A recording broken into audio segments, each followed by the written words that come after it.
को चाहिए कि सब तरह से मेरी शरण रहकर मेरे द्वारा बताए गए धर्म का सावधानी से पालन करे। सुन लो ये क्या है। साधक को चाहिए कि सब तरह से मेरी शरण रहकर, सब तरह से मतलब अपनी इंद्रियों को, अपने तन को, मन को शुद्ध करके मेरी शरण में रह के मेरे द्वारा बताए गए धर्म का, अब उनके द्वारा धर्म की परिभाषा क्या है कि तुम अपने नियम से रहो, तो तुम्हारे अंदर धर्म आएगा, कर्म करने का धर्म आएगा। तुम्हारी सोच उत्तम होगी, ऊंची सोच के साथ कर्म करो, यही धर्म है भाई। गिरी सोच के साथ कर्म करना अधर्म है।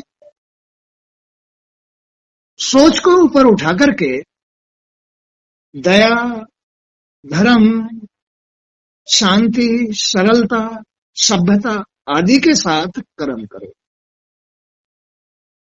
साधक को चाहिए कि सब तरह से मेरी शरण रहकर मेरे द्वारा बताए गए धर्म का सावधानी से पालन करो, बुराई में मत घुसो। सावधानी से मेरी शरण में रहकर के धर्म का पालन करो। जहां तक संभव हो सके अपने गृहस्थ परिवार में रहकर के भी नियम धर्म को नहीं छोड़ना चाहिए। जहां तक संभव हो, कोई आदमी गृहस्थी है, अपने परिवार में रहता है, गृहस्थी में परिवार में रहकर के आदमी अनियमित हो जाता है, अनियमित हो गया तो अधर्मी बन गया।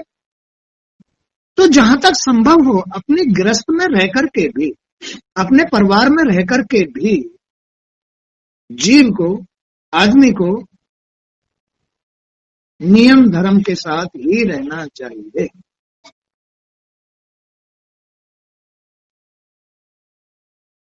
सदाचार अपनाना चाहिए।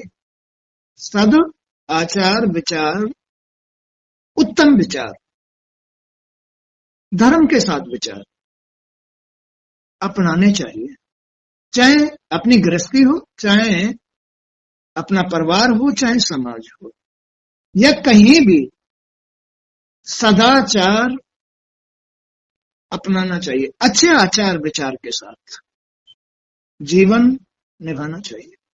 कभी अब सदाचार विचार क्या है?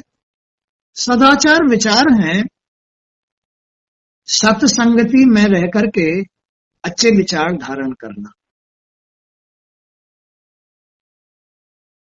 क्रोध आदि न करना, अहंकार न करना, मद में न रहना, भूल में न रहना, यही सद आचार विचार है। कभी आदमी को अभिमान करके अपने परिवार में नहीं रहना चाहिए, भूल में नहीं रहना चाहिए, उच्च विचारों के साथ रहना। अगर दो बच्चे आपस में खटक रहे हैं या दो बर्तन आपस में खटक रहे हैं तो कोई बात नहीं, उन्हें शांत कर दीजिए, कोई बात नहीं, उनको शांत कर दीजिए, अलग अलग रख दीजिए। ये आचार विचार है। अब बर्तन खटके या दो बच्चे आपस में खटक गए तो उनके साथ खटकना नहीं चाहिए, उनके साथ खटकना नहीं चाहिए, ये उच्च विचार है। बल्कि उनको शांत कर देना चाहिए, उनको अलग, एक बर्तन या एक बर्तन, जिससे वो आपस में टकराए ना। भाई करीब करीब रहेंगे, तुम सट के रहोगे तो बजेंगे। इसलिए एक परिवार में भी सबको सदाचार विचारों के, सद आचार विचारों के साथ रहना चाहिए, ऊंची सोच के साथ रहना चाहिए, तो आपस में खटाव नहीं होगा, आवाज नहीं होगी, उच्च विचारों के साथ। निष्काम भाव से मेरा आश्रय यही है कि इस लोक परलोक में इंद्रियों से प्राप्त होने वाला सुख दुख, निष्काम भाव से मेरा आश्रय यही है कि इस लोक परलोक में इंद्रियों से प्राप्त होने वाला सुख सुख नहीं है। ये सुख नहीं है जो तुम इस लोक में इंद्रियों के सेवन से, इंद्रियों के भोग से जो तुम सुख कमा रहे हो या कमाना चाहते हो, ये सुख नहीं है। ये बल्कि तुम अपने साधन को भंग कर रहे हो। ये साधन को भंग करना होता है। जब साधन ही हमारी गाड़ी ही अपने आप में एक्यूरेट नहीं है, तो मन कहां से शुद्ध होगा?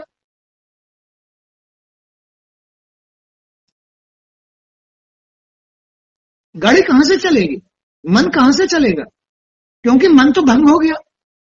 तो इंद्रियों का जो सुख है वो सुख नहीं है, बल्कि दुख है। लेकिन जब आदमी इंद्रियों के सुख में विलीन हो जाता है, फिर उस सुख को त्यागना वो सुख नहीं है, उस दुख को त्यागना भी मुश्किल हो जाता है।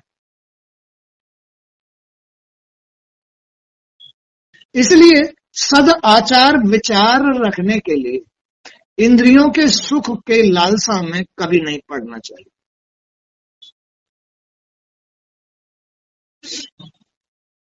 वह मूलतः दुख का ही कारण है। अपने इंद्रियों के भोग में विलीन होना, आसक्त होना मूलतः दुख का ही कारण है। भोग के उस क्षणिक सुख से शरीर सुख की तो अनुभूति होती है। उस समय शरीर को, इंद्रियों के भोग में शरीर को तो क्षणिक मात्र सुख की अनुभूति होती है। शरीर तो शांत हो जाता है, मन तो शांत हो जाता है उस क्षण में। लेकिन फिर उसकी अग्नि, माने जो उसकी वासना है, वो खत्म नहीं होती है। उसकी वासना खत्म नहीं होगी। तात्पर्य है कि आदमी उस विकार में लिप्त हो जाता है, उसकी आदत बन जाती है। तो भोग के उस क्षणिक सुख से शरीर सुख की तो अनुभूति होती है, परंतु परम आनंद की स्थायी अनुभूति कदापि नहीं हो सकती। जो परम आनंद है, ईश्वर की प्राप्ति है, ऊंची सोच, सदाचार, शांति, संतोष, दया, धर्म, नियम धर्म, ये परम आनंद है। इसकी अनुभूति आदमी को फिर नहीं होगी। नियम धर्म छूट जाएंगे, चाहे किसी तरह से भी छूट जाए। कई बार तुमने देखा है आदमी घर से बाहर निकल के चला जाता है। क्यों निकल के जा रहा है? क्योंकि वो शरीर में इंद्रियों के सुख में विलीन है, इंद्रियों के सुख में विलीन है। तो उसको परमानंद कहां से मिलेगा? भाई, जब ईश्वर की लीला को ही हम नहीं समझेंगे, इस मन का खेल नहीं समझेंगे और आनंद का खेल नहीं समझेंगे, तब तक हम फैसला नहीं ले सकते।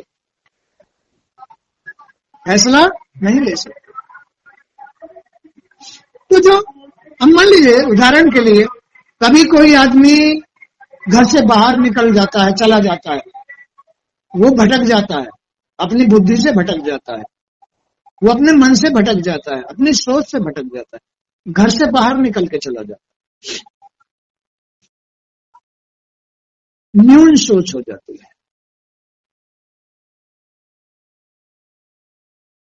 विष खा लेता है, फांसी लगा लेता है, कहीं जाके डूब जाता है, गाड़ी के आगे लेट जाता है।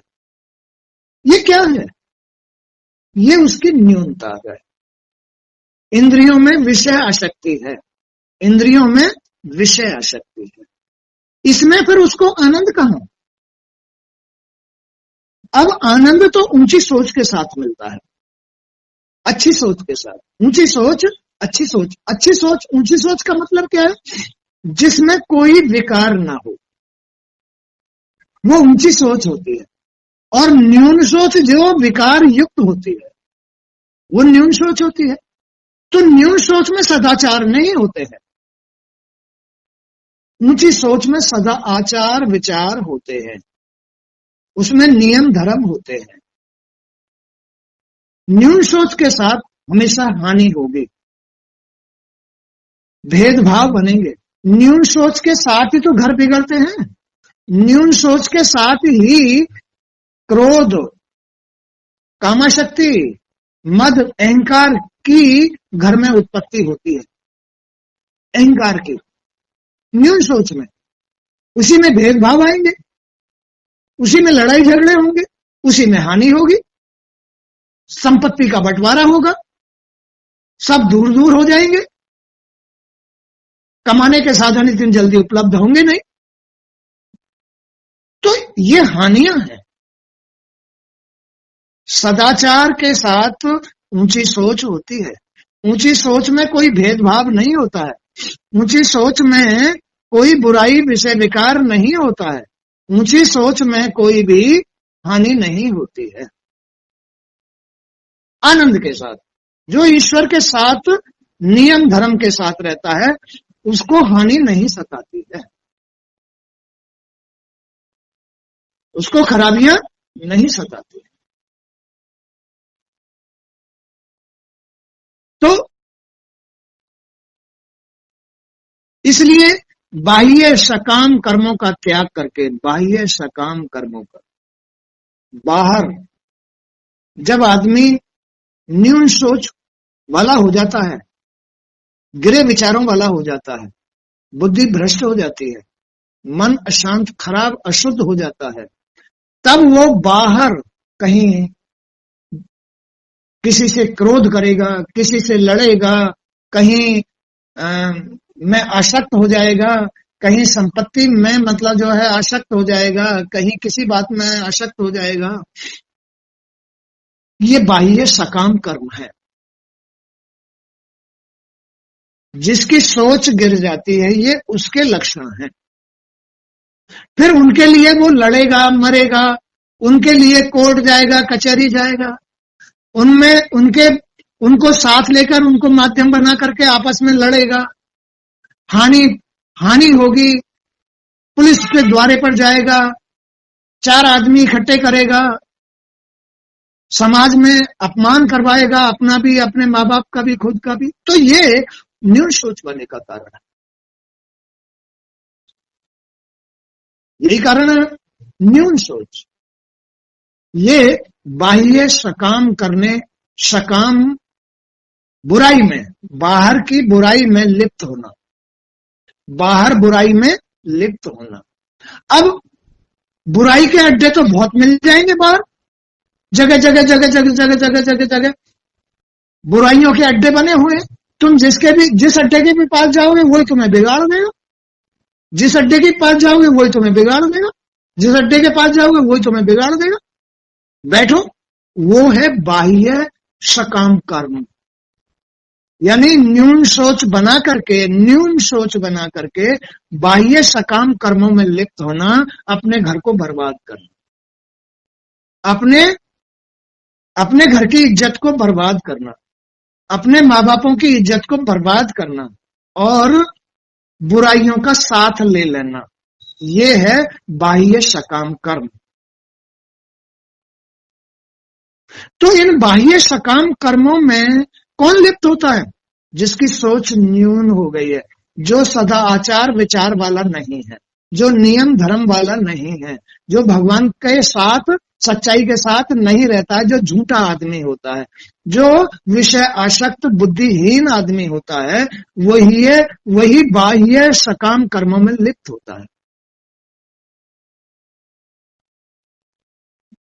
बाह्य सकाम कर्मों में कौन लिप्त होता है? जो न्यून सोच वाला आदमी होता है, बुद्धि भ्रष्ट हो जाती है, मन अशुद्ध हो जाता है और उसका मन भगवान की शरण में जाने को नहीं करेगा, पूजा पाठ नहीं करेगा, वो नियम धर्म नहीं लागू करेगा, क्योंकि उसका मन अशुद्ध हो गया है, उसकी बुद्धि भ्रष्ट हो गई है, उसके हृदय पर काल का वास हो जाता है, बुराई का वास हो जाता है। ऐसा खेल है। इसलिए बाह्य सकाम कर्मों का त्याग करके निष्काम कर्मों द्वारा अंतर्मुखी होने का प्रयास करो। अंतर्मुखी हो जाओ।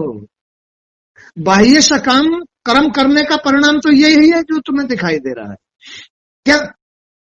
कभी कहीं अशांत हो जाना, कभी कहीं लड़ाई झगड़ा, ये सब कुछ विषय आसक्ति या अपना, है ना, लोभ में, क्रोध में, मद में, इनमें परिवर्तित हो जाना। बाह्य सकाम कर्मों का परिणाम जीव में क्रोध आ जाएगा, लोभ आ जाएगा, मद आ जाएगा, अहंकार आ जाएगा। ये जीव की गति हो जाती है। न्यून सोच बाह्य सकाम कर्मों में लिप्त होने से, बाह्य सकाम कर्मों में लिप्त होने से, इंद्रियों में आसक्त होने से, इंद्रियों के भोग में लिप्त होने से मन अशुद्ध होता है और उसकी गति बाह्य सकाम कर्मी हो जाता है। सोच न्यून हो जाती है, न्यून सोच में ही काम, क्रोध, लोभ, मोह, मद वास करते हैं। सदाचार विचार नहीं रहेंगे, उच्च विचार नहीं रहेंगे, परमानंद नहीं रहेगा। तो ये तो हो गया बाह्य सकाम कर्म का परिणाम। इसलिए आदमी को अंतर्मुखी रहना चाहिए। अपनी सोच सदाचार विचारों से अपनी बुद्धि शुद्ध रख करके अपने मन पर ध्यान रखना चाहिए। हमारा मन क्यों खराब हुआ, उसे कब फिर दोबारा मत करो, उसे फिर दोबारा मत करो। हमारा मन किन बातों से खराब होता है? किसी के पास बैठने से खराब हो रहा है, उसके पास दोबारा मत बैठो। तुम्हारा मन किसी बात के खाने पीने से खराब हो रहा है, मत खाओ उसको। तुम्हारी सोच में ये नेगेटिविटी क्यों आ रही है, क्रोध क्यों आ रहा है, न्यूनता क्यों आ रही है, सदाचार विचार क्यों नहीं आ रहे हैं? सोच रुक जाती है। क्या हो जाता है? सोच रुक जाती है, ऊपर उठने से रुक जाती है। और ऊपर नहीं, रास्ता नहीं देती। सदाचार विचार वालों की सोच बराबर रास्ता देती रहती है। सद आचार विचार वालों की जो सोच है वो बराबर रास्ता, ऊंचाई का रास्ता देती रहेगी। तुम्हें हर बात में से निकालने का रास्ता देगी ऊंची सोच। लेकिन न्यून सोच रुक के खड़ी हो जाती है, आगे रास्ता उसको नहीं मिलता है। खेल समझ आ गया? तो इस जीव को जरूरत है ऊंची सोच की, आत्मज्ञान की, तत्व ज्ञान की, परमानंद की। ये जरूरत है इसकी। भाई न्यून सोच करके कैसे जिएगा? अज्ञानी बन के कैसे जिएगा? अंधेरे में कैसे जिएगा? खाना बना लेगा, अंधेरे में नहा लेगा, अंधेरे में पूजा कर लेगा, अंधेरे में भजन कर लेगा? कुछ नहीं हो सकता। अंधेरे में कौन सा काम करेगा? कमा के लिए आएगा?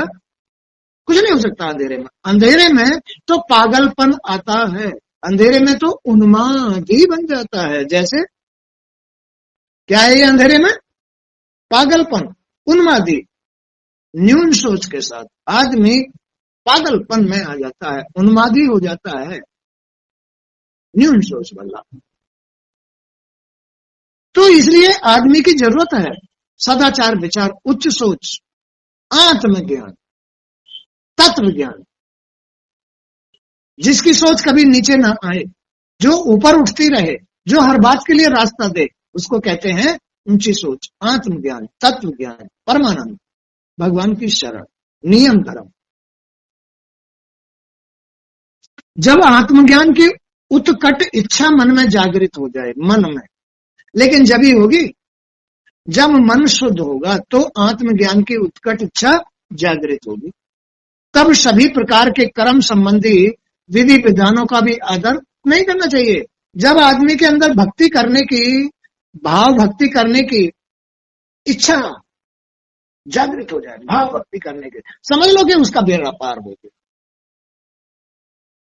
समझ लो उसका बेड़ा पार हो गया।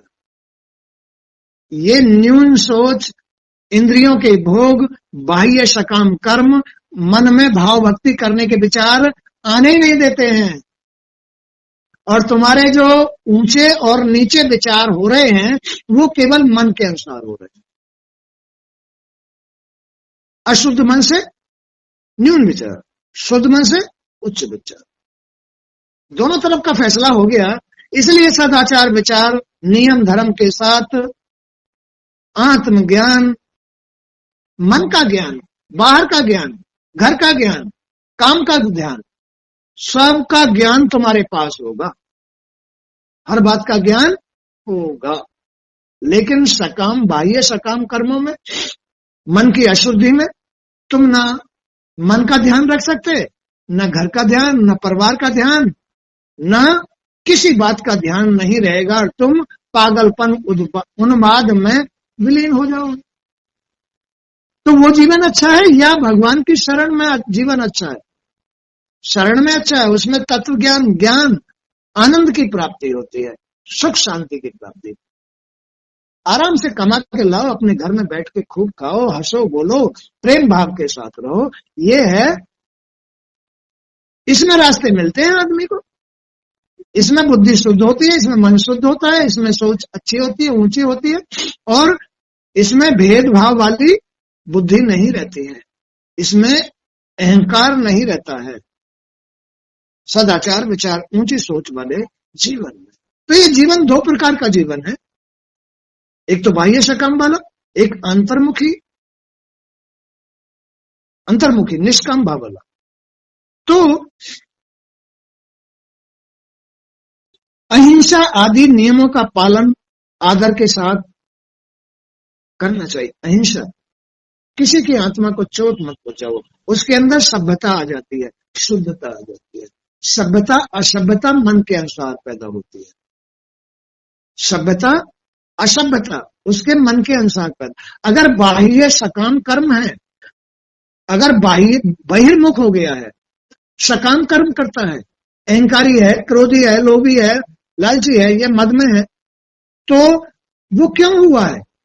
वो इंद्रियों के भोगों से हुआ है, उसका मन अशुद्ध है, तो वो बाहर निकल जाएगा और बहिर्मुख होकर के क्या करेगा? हिंसा करेगा, किसी की आत्मा दुखाएगा, किसी के साथ छल करेगा, किसी के साथ बेईमानी, किसी से झूठ बोलेगा, किसी के साथ मारपीट करेगा, ये करेगा, ये बात आ जाती है। ऐसे लक्षण आ जाते हैं।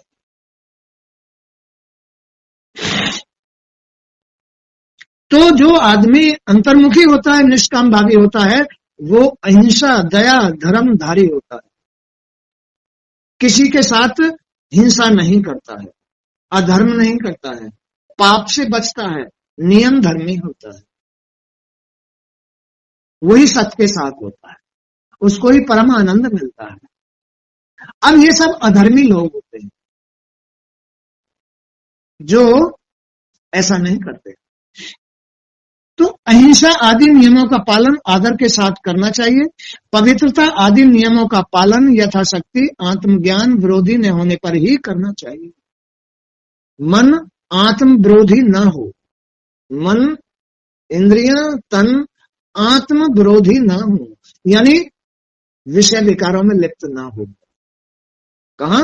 मन विषय विकारों में लिप्त नहीं है, तभी आदमी को ये काम करना चाहिए, नहीं तो विस्फोट हो जाएगा। क्या विस्फोट हो जाएगा? क्या हो जाएगा? दो तार एक साथ मिल जाएंगे, ब्लास्ट हो जाएगा, टेंशन हो जाएगी। इसलिए आदमी को जब उसका मन शुद्ध हो तभी भाव भक्ति करनी चाहिए, नहीं तो दोष लगेगा। क्या लगेगा? दोष लगता है। यही दोष होते हैं। भाव भक्ति शुद्ध मन से ही करनी चाहिए, अशुद्ध मन से कभी भी भाव भक्ति नहीं करनी चाहिए, नहीं तो विस्फोट हो जाएगा, काम रुक जाएंगे। दोष पर तुम्हारे काम रोकेंगे। क्या होता है, काम कौन रोकता है? दोष। तुम्हारे दोष तुम्हारे काम को रोक के खड़े हो जाते हैं। तो पवित्रता आदि नियमों का पालन यथाशक्ति आत्मज्ञान विरोधी न होने पर ही करना चाहिए। यम नियमों का पालन करने वाले साधक को परम तत्व के ज्ञाता गुरु की सेवा उसी प्रकार करनी चाहिए जैसे कि वह मेरी कर रहा है। ईश्वर कह रहा है इस बात को, जैसे साधक मेरी सेवा करता है ऐसे ही आत्मज्ञानी पुरुष की सेवा भी साधक को ऐसे ही करनी चाहिए। वही मेरी सेवा है। मुझ में और साधक आत्मज्ञानी पुरुष में भेद नहीं समझना चाहिए। वो सच्चा साधक है, तब वो कुछ सीख सकता है।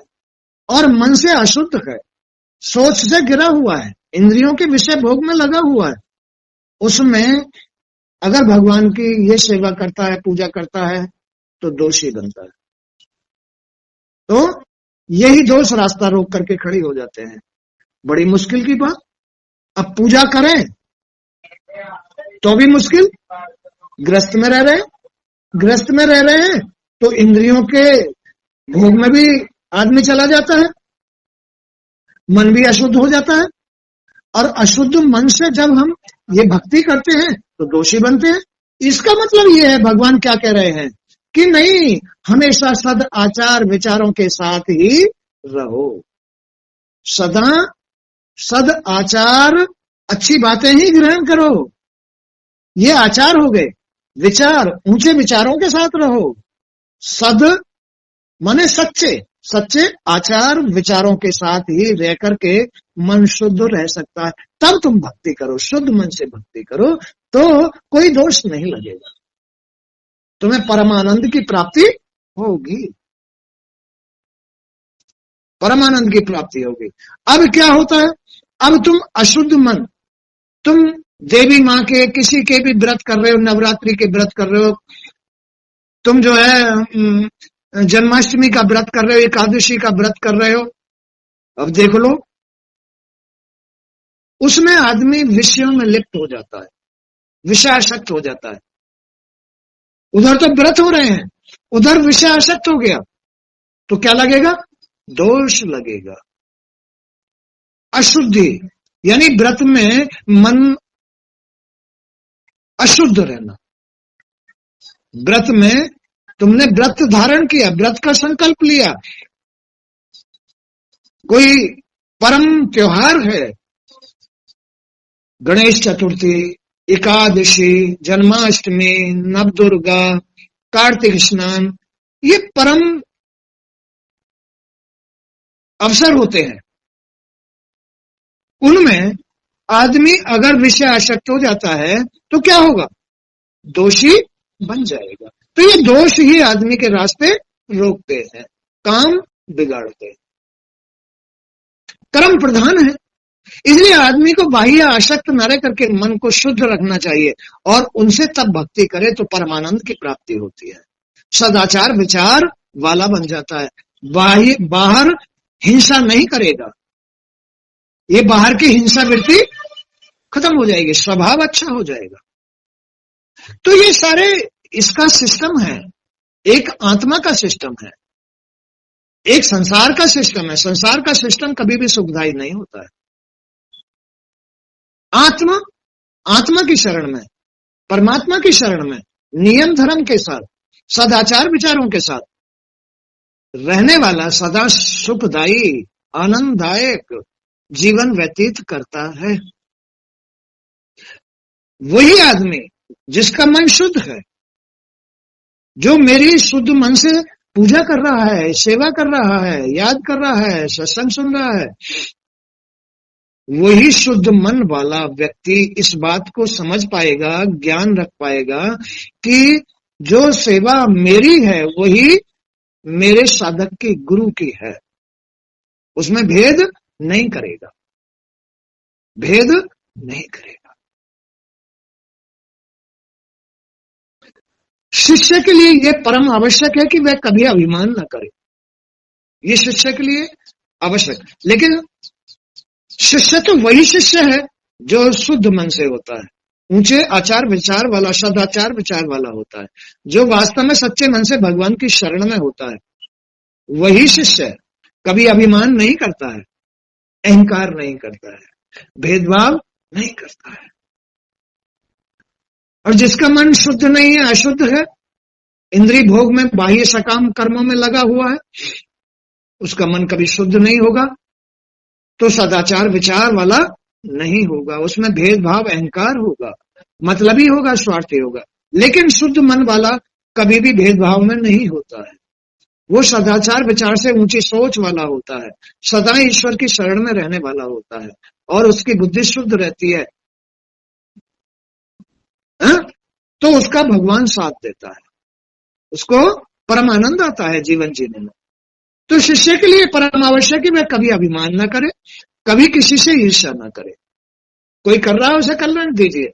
तुम तो भगवान की शरण में हो, तुम तो शुद्ध मन के साथ, ऊंची सोच के साथ भगवान के साथ हो, तुम तो परमानंद के साथ हो, तुम्हारी दृष्टि तो अंतर्मुखी है, तुम तो अपने मन को हर वक्त कंट्रोल रखते हो, बुद्धि को कंट्रोल रखते हो, तो फिर तुम अंतर्मुखी होकर के भी ईर्ष्या, हिंसा या भेदभाव, लड़ाई झगड़े, ये तुम क्यों धारण करते हो?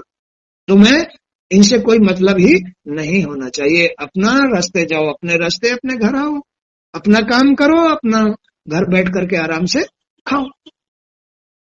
तो शिष्य के लिए परम आवश्यक है वह कभी अभिमान न करे, कभी किसी से ईर्ष्या न करे, किसी का बुरा न सोचे, प्रत्येक कार्य में कुशलता का परिचय दे। प्रत्येक कार्य में कुशलता का, ऊंचे विचारों से, शुद्ध मन से, नियम धर्म से कुशलता का परिचय दे। उसको ही सफलता मिलती है। किसको मिलती है सफलता? जो शुद्ध मन से, ऊंचे विचारों से अंतर्मुखी होकर के भगवान की शरण में रहता है, उसको ही कुशलता, सफलता मिलती है। बहिर्मुख आदमी को कभी भी सफलता नहीं मिलती है। उसके कर्मों के अनुसार दोष रास्ता रोके खड़े रहते हैं, दोष रास्ता रोक करके खड़े हो जाते हैं। ये है दोष।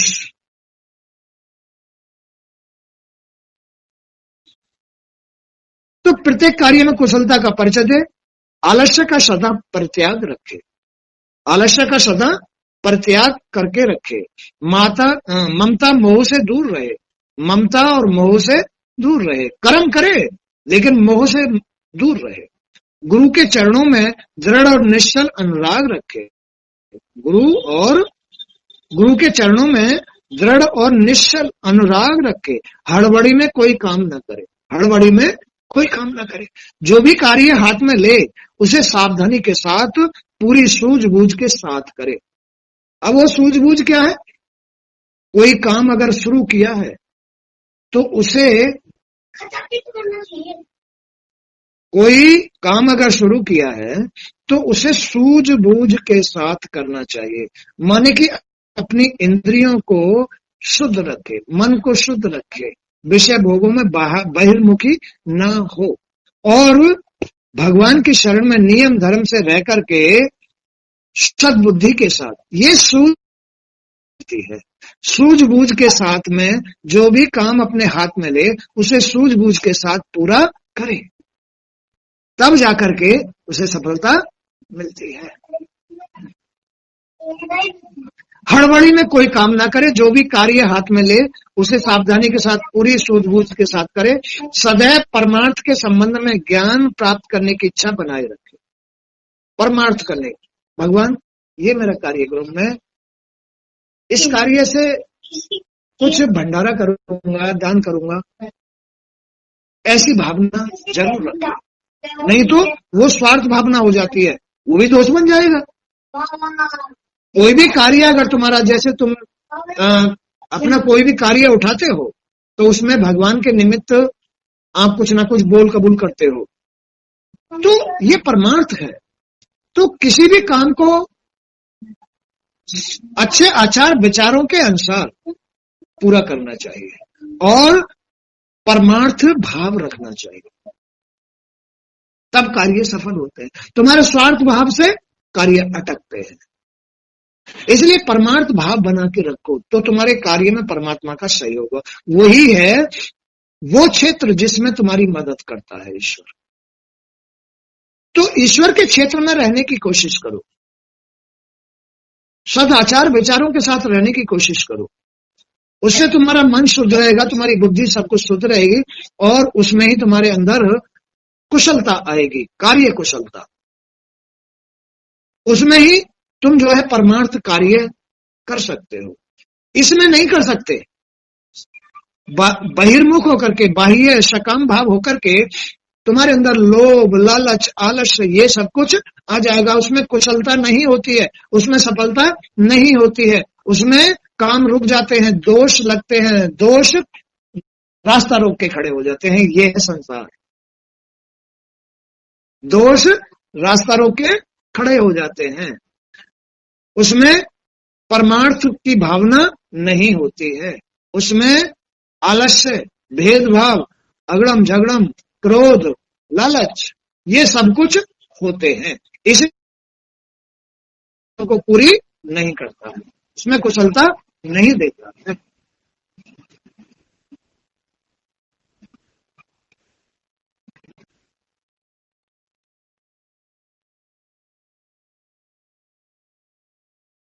पर ये ज्ञान सुनने की इच्छा हमेशा बना के रखनी चाहिए। ज्ञान सुनने की इच्छा हमेशा बनाए रखनी चाहिए, नहीं तो चले जाओगे, उस क्षेत्र में चले जाओगे। ये ज्ञान ही तुमको इस क्षेत्र में डांट के रखता है, रोक के रखता है। नहीं तो ये ज्ञान नहीं मिलेगा ना तो उधर चले जाओगे, तुम्हारा मन फिर बहिर्मुख हो जाएगा। ज्ञान रोकता है और आज नहीं रुका है तो धीरे धीरे धीरे धीरे करके रुक जाएगा। ये ज्ञान ही रोकता है, धीरे धीरे काटता है। तो सदैव परमार्थ के संबंध में ज्ञान प्राप्त करने की इच्छा बनाए रखे। किसी के गुणों में व्यर्थ के दोष न निकाले। किसी के विषय में कुछ मत कहो, कोई चर्चा मत करो कि सब ईश्वर की लीला है, सब अपने अपने कर्मों का खेल है। तो किसी के अंदर गुण दोष ना निकालो, सिर्फ अपने विषय में सोचो कि तुम कैसे हो, ऊंचे विचार वाले हो, अंतर्मुखी हो, भगवान की शरण में हो, कोई भेदभाव तो नहीं आ रहा, तो तुम परम सुखी रहोगे। तुम्हारे कार्य में कुशलता मिलती रहेगी, तुम्हारे अंदर परमार्थ भी बना रहेगा, तुम्हारे अंदर, तुम्हारे घर में हर बात की पूर्ति रहेगी, लक्ष्मी रहेगी। लक्ष्मी इन कर्मों से आती है, लक्ष्मी इन कर्मों से आती है और उन कर्मों से बहिर्मुख होकर के लक्ष्मी चली जाती है। हानि होती है, कष्ट होते हैं, लक्ष्मी चली जाती है। यही लक्ष्मी का आना और जाना है। इसलिए लक्ष्मी स्थायी रूप से किसी के घर में नहीं रुकती है, क्योंकि कभी आदमी बहिर्मुख हो जाता है, कभी अंतर्मुख हो जाता है। तो मन के दोषों को हमेशा दूर रखना चाहिए, नहीं तो तुम न्यून सोच वाले हो जाओगे। उच्च सोच वाले लोग जो मन से शुद्ध रहते हैं वही ऊंची सोच वाले होते हैं। जो सदाचार विचार वाले होते हैं वही भगवान की शरण में भाव भक्ति कर पाते हैं, वही कार्य करने में कुशल भी होते हैं, कर्म करने में कुशल होते हैं, स्वभाव में उत्तम होते हैं और अपने कार्य को सफल बना लेते हैं। उनमें उनको कुशलता, सफलता प्राप्त होती है, भगवान की मदद प्राप्त होती है। चाहे वो किसी भी प्रकार का कर्म है, उसी में सफलता मिलेगी। बहिर्मुख इंद्रियों के भोग में लिप्त जो जीव है, जो बहिर्मुख हो गया है, बुरी बुरी बुरी बुरी जगह जाकर बैठक में बैठता है, उसका मन कभी शुद्ध नहीं रहता है। शुद्ध नहीं रहेगा, वो क्रोधी होगा, लोभी होगा, लालची होगा, मद में होगा, उसकी इच्छाएं भगवान कभी भी पूरी नहीं करता है। फैसला हो गया? दोनों जीवन का फैसला हो गया। बहिर्मुख आदमी के पास लक्ष्मी नहीं रुकती है, भक्त के पास लक्ष्मी रुकती है। जो क्रोधी नहीं होता, जो लोभी नहीं होता, जो मद में नहीं होता, जो अहंकारी नहीं होता, उसके पास लक्ष्मी रुकती है। ये समझ में आ गया? तो किसी के गुणों में व्यर्थ के दोष ना निकाले, व्यर्थ की बातें ना करे। उसका परम धन है क्या? आत्मा। ऐसे पुरुष का परम धन क्या है? आत्मा। अपनी आत्मा को, उसकी शरण में रहना, सच्चाई की शरण में रहना उसका परम धन है। अच्छे आचार विचार वालों का जो परम धन है वो है आत्मा, सच्चाई, अच्छाई, नियम धर्म, सदाचार विचार, मन की शुद्धि, बुद्धि की शुद्धि, चित्त शुद्ध, शांत मन, संतोषी, यही उसका परम धन है, आत्मा है। यही आत्मा है, यही परम धन है। तो परम धन को प्राप्त करो। इसी में लक्ष्मी होती है, इसी में सत्यनारायण होती है, इसी में सत्ता होती है, इसी में सत्ता होती है। तो अपनी सत्ता के साथ, लक्ष्मी के साथ रहो, नियम धर्म के साथ, ऊंचे विचार, आचार विचारों के साथ, शुद्ध मन के साथ, सद्बुद्धि के साथ रहो। तो तुम्हारे पास सत्ता होगी, सम्मान होगा। और बहिर्मुख रह करके, इंद्रियों के भोगों में लिप्त रह करके ना तो लक्ष्मी प्राप्त कर पाओगे, ना अहिंसा, ना कोई भी, यानी सब बुराई बुराई बुराई बुराई और दोष रास्ते रोकेंगे, आगे रास्ता नहीं मिलेगा। तो उसका परम धन है आत्मा। यह आत्मा सभी जीवों में स्थित है, इसलिए सभी आत्माओं में समदृष्टि रखे और उनसे प्रेम करे। किसी में भी विशेषता का आरोप न करे और सर्वथा उदासीन रहे। उदासीन मतलब संसार से उदासीन रहे और अपने में मस्त आनंद के साथ रहे, आत्मा में आनंदित रहे, संसार की तरफ से उदासीन रहे। उदासीन का मतलब व्यर्थ समझ करके, इसे व्यर्थ समझ करके बच के रहे।